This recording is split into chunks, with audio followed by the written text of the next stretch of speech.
मध्य प्रदेश में बिजली कटौती पर मची हाहाकार पर सियासत भी अब तेज हो गई है।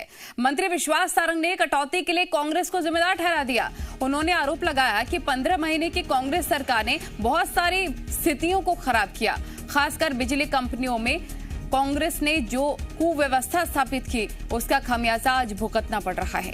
वहीं विश्वास सारंग के बयान पर कांग्रेस ने कहा कि एक जिम्मेदार मंत्री के ऐसे बयान पर आश्चर्य होता है। शिवराज सरकार ने 15 साल में बिजली को लेकर कुछ नहीं किया, जिसके कारण आज बिजली की कटौती हो रही है।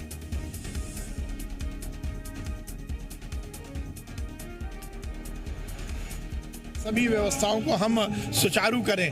15 महीने की कांग्रेस की सरकार ने बहुत सारी स्थितियों को खराब किया। खासकर बिजली कंपनियों में उन्होंने जिस प्रकार की कुव्यवस्था स्थापित की उसका परिणाम हमें देखने को मिल रहा है, पर हम सभी चीजों को चुस्त दुरुस्त कर रहे हैं। आश्चर्य होता है कि विश्वास सारंग जैसे मंत्री सरकार में कैसे बैठे हुए हैं। इनके पास ना सोच है ना कोई समझ है। हर बात के लिए कांग्रेस जिम्मेदार है। महंगाई है तो पंडित जवाहरलाल नेहरू जिम्मेदार हैं। अभी ऑक्सीजन कमी हो गई तो कांग्रेस जिम्मेदार है। अभी बाढ़ पीड़ितों के साथ में दुर्घटनाएं हो रही है तो कांग्रेस जिम्मेदार है। हर बात के लिए कांग्रेस जिम्मेदार है। आप काहे के लिए जिम्मेदार है? फिर आप ये तो बताइए। आप लोग घर बैठिए ना, अगर आप इसके निकम्मे साबित हो रहे हैं। तो मध्य प्रदेश में अघोषित बिजली कटौती को लेकर सरकार अपनों के ही निशाने पर आ गई है। टीकमगढ़ से बीजेपी के विधायक राकेश गिरी ने सीएम को लेटर लिखा। पत्र में विधायक ने रोजाना 12 से 15 घंटे बिजली कटौती का जिक्र किया। इसके साथ ही बिजली कटौती के कारण किसानों को जनता को होने वाली परेशानियों का जिक्र करते हुए सीएम को जानकारी दी कि इलाके की जनता काफी आक्रोश में। इसके साथ ही सीएम से बिजली कटौती पर रोक लगाने की मांग की गई है।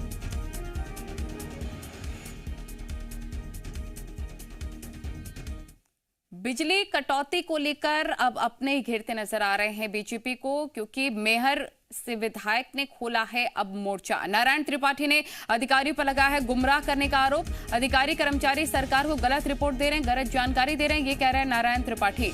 सरकार और बीजेपी की छवि खराब करने में अधिकारी जुटे हैं। नारायण त्रिपाठी की तरफ से कहा गया है दिग्विजय सरकार जैसे हालात ना हो, इसलिए हकीकत जानी चाहिए। बीजेपी एमएलए के अधिकारी के कारण ही, उनकी झूठी रिपोर्ट के कारण मुख्यमंत्री जी को पता भी नहीं चल पाता। मैं यही तो बोला कि यदि ये दौर चलता रहेगा तो जो 2003 की स्थितियां थी वो स्थितियां अब आने वाली है। नुकसान होगा। यदि हम क्षेत्र में दौड़ा करके बताते हैं कि ये प्रॉब्लम है तो उसको बागी और बगावत न समझे। मुख्यमंत्री जी का आंख कान नहीं हूं जो झूठी तारीफ करूं और पार्टी का सर्वनाश करूं। मैं समय समय पर आईना दिखाता हूं। प्रमोद जी मीडिया रिपोर्टर तमाम जानकारी के साथ लाइव जुड़ गया। प्रमोद, अघोषित बिजली कटौती को लेकर समस्याएं काफी देखने को मिल रही है प्रदेश में, लेकिन दिक्कतें और ज्यादा बीजेपी की तब बढ़ जाती हैं जब राकेश गिरी और नारायण त्रिपाठी भी इसको लेकर लेटर लिख देते हैं और सरकार से इसको लेकर कहते हैं कि जानकारी सरकार को भी इसकी होनी चाहिए, क्योंकि अधिकारी सरकार की प्रदेश की छवि खराब करने का काम कर रहे हैं। देखिए, ग्रामीण क्षेत्र में लोड शेडिंग हो रही है। मैं नारायण त्रिपाठी राकेश गिरी की बात पर आऊंगा, लेकिन उससे पहले मैं आपको बता दूं ग्रामीण क्षेत्र में लोड शेडिंग क्यों हो रही है। जो खबर निकलकर सामने आ रही है वो ये है कि कोल इंडिया कंपनी को लगभग 900 करोड़ रुपए कोयले के देना है और मध्य प्रदेश में जो बिजली उत्पादन होता है, 4 जो बिजली उत्पादन की थर्मल जो यूनिट है बिजली की, जो पावर प्लांट है, वो देखिए उनमें उत्पादन क्षमता से आधा देखिए बिजली उत्पादन हो रहा है। जब पर्याप्त बिजली नहीं है तो लोड शेडिंग होने लगी है। देखिए, सारणी पावर प्लांट है, इसके अलावा संजय गांधी पावर प्लांट है, सिंगाजी पावर प्लांट है और अमरकंटक जो पावर प्लांट है, ये सभी त्रिपाठी हमारे साथ खुद एमएलए जुड़ गए हैं। नारायण जी, बहुत स्वागत है आपका सी मीडिया पर। अघोषित बिजली कटौती हो रही है, जनता बहुत परेशान है, सरकार क्या सुन नहीं रही है आपकी? इसको लेकर आप खुद सरकार को कह रहे हैं इस तरह से, क्या लगता है कि कब तक इस समस्या का समाधान हो जाएगा? देखिए, बिजली की समस्या बिंद क्षेत्र में बड़ी विकट है, चाहे सतना हो, चाहे रीवा हो, चाहे सीधी हो, चाहे शहडोल हो, और बुंदेलखंड में भी यही स्थितियां हैं। मैं मुख्यमंत्री जी को जो पत्र लिखा, ऊर्जा मंत्री जी को पत्र लिखा, मैं ये बताने का प्रयास किया कि अधिकारी जो हैं डाटा को आंकड़ा बनाकर जो रिपोर्ट दे रहे हैं, अधिकारी गलत रिपोर्ट दे रहे हैं। यदि अधिकारियों की बात पर ही अमल किया जाएगा या गंभीरता से धरातल को नहीं देखा जाएगा, जहाँ किसान परेशान है, ट्रांसफार्मर है नहीं, केबल नहीं है, तार नहीं है, खंभे नहीं है, बिजली ध्वस्त हो चुकी है, तो यदि इन अधिकारियों की तरफ ध्यान नहीं दिया जाएगा तो जो 2003 में कांग्रेस की स्थिति बनी थी कि अधिकारियों के कारण कांग्रेस खत्म हुई, वही हाल पार्टी का हो सकता है। इसलिए मैं ये बताने का प्रयास किया कि अधिकारी गलत रिपोर्ट दे रहे हैं। अधिकारियों को ये जानकारी आपको किसने दी, ये रिपोर्ट आपको किसने दिया कि अधिकारी कर्मचारी सरकार को गलत रिपोर्ट दे रहे हैं? ये रिपोर्ट तो मैं खुद जान रहा हूँ ना, मैं समझ रहा हूँ ना। मैं सीएमडी जबलपुर गया, वहाँ अधिकारी से मिला, मैं तमाम अधिकारियों से बात करता हूँ। अधिकारी बोलते कोई कटौती नहीं है, अधिकारी रिपोर्ट देते थे कोई कटौती है ही नहीं। तो मैं ये तक बोला यदि कोई कटौती नहीं है तो हमारे विंध्य क्षेत्र और बुंदेलखंड के सभी लीडर इस बात को बोल दे कि विद्युत कटौती नहीं है, विद्युत से किसान परेशान नहीं है, विद्युत से आम आदमी परेशान नहीं है, बोले तो मैं ये बोलना चाहूंगा कि अधिकारी जो रिपोर्ट दे रहे हैं वो हमें पता है। रिपोर्ट गलत दी जा रही है। हमारे साथ पूर्व ऊर्जा मंत्री जुड़ गए हैं। प्रियव्रत जी, नारायण जी आरोप लगा रहे हैं कि अधिकारी सुनते नहीं है, कर्मचारी सुनते नहीं है, सरकार की छवि काम खराब करने का कोशिश कर रहे हैं, इसलिए बिजली की समस्या उत्पन्न हो रही है।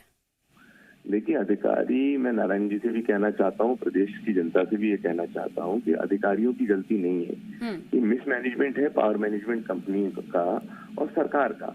अगर सरकार वित्तीय प्रबंधन सही तरीके से नहीं करेगी, जेनको को करीबन 4,500 करोड़ तक का घाटा था पिछले 4 महीने पहले, उनका घाटा बढ़ के अब 5,000 करोड़ और पहुंच गया है जो जनरेशन कंपनी है। अगर जनरेशन कंपनी कोयला कंपनियों के देयक पूरे नहीं करेगी तो कोयला मिलना असंभव है। और यही स्थिति प्राइवेट जिनसे करार कर रखे हैं सरकार ने आईपीपी से, उनके साथ भी यही स्थिति है कि उनका भी पेमेंट बहुत दिनों से हुआ नहीं है। अब ये कैसे सस्टेन कीप कर पाएंगे?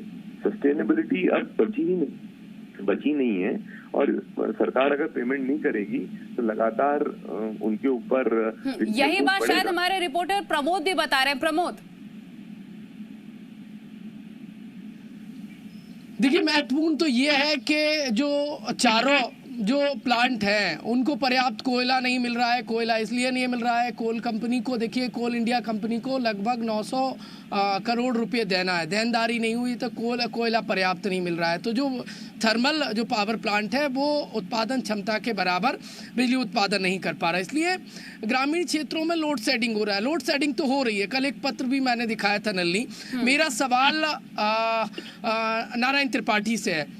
नारायण त्रिपाठी जी, मेरी आवाज सुन पा रहे हैं आप? हाँ, सुन रहा हूँ।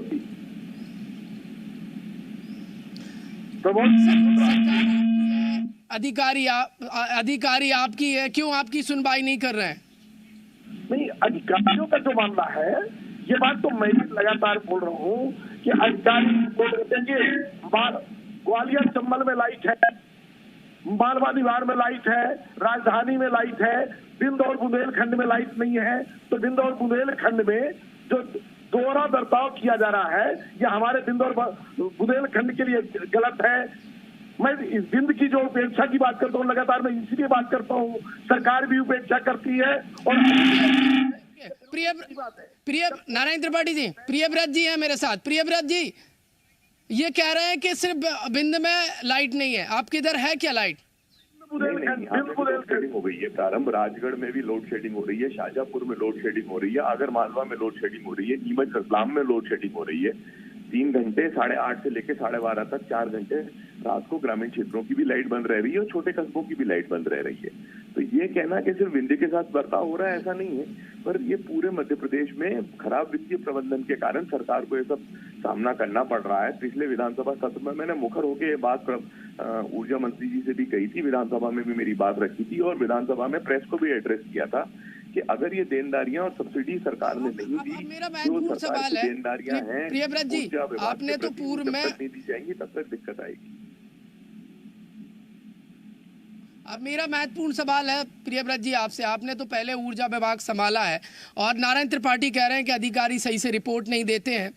आपको लगता है कि इस तरीके से अधिकारी गुमराह करते हैं? क्योंकि आपने ये विभाग संभाला है, महत्वपूर्ण विभाग होता है, सरकार की इमेज बिल्टअप करता है ये विभाग।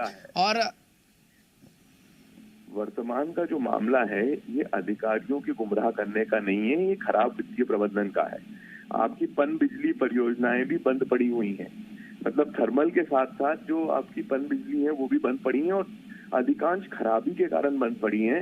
ये उत्तर पिछले विधानसभा सत्र में मंत्री जी की ओर से मेरे पास आया। नारायण जी, जवाब दीजिए कि जिस पर फोकस करना है, जहां पर काम करना है, उसकी जगह क्या अधिकारियों पर ठीकरा फोड़ देना सही है ऐसे वक्त में? नहीं, मैं जो बात बोल रहा हूँ, देखिए अधिकारियों की जो स्थिति है वर्तमान में, अधिकारियों का राज बना हुआ है। सबसे पहली बात मैं बता दूं, अधिकारी सच में गलत रिपोर्टिंग करते हैं और अधिकारी ही इसको चलाते। मैं बिजली विभाग के बारे में कई बार बोला, बिजली विभाग खुद का स्वयं का धंधा कर रहा है, स्वयं का व्यापार कर रहा है, धंधा व्यापार कर रहे हो आप, बिल लेते हो, सब चीज करते हो। सरकार की ये गड़बड़ियां भी मैं मानने को तैयार हूँ। सरकार बिल्कुल सही बात है, कोयले का पैसा नहीं गया, ये तमाम चीजें जब गड़बड़ियां होगी तो बिजली की समस्या बढ़ेगी। मैं तो दोनों विषय में बात करता हूँ, पर अधिकारी। ठीक है नारायण जी, बहुत शुक्रिया आपका जुड़ने के लिए। प्रियव्रत जी भी जुड़े थे हमारे साथ, बातचीत करने के लिए आपका भी शुक्रिया। प्रमोद तमाम जानकारी देते, प्रमोद आपका भी बहुत बहुत शुक्रिया। तो मध्य प्रदेश में अघोषित बिजली कटौती पर लोगों के आक्रोश के बीच जबलपुर के पाटन संभाग के बिजली कर्मचारियों ने पुलिस से सुरक्षा की मांग करती है।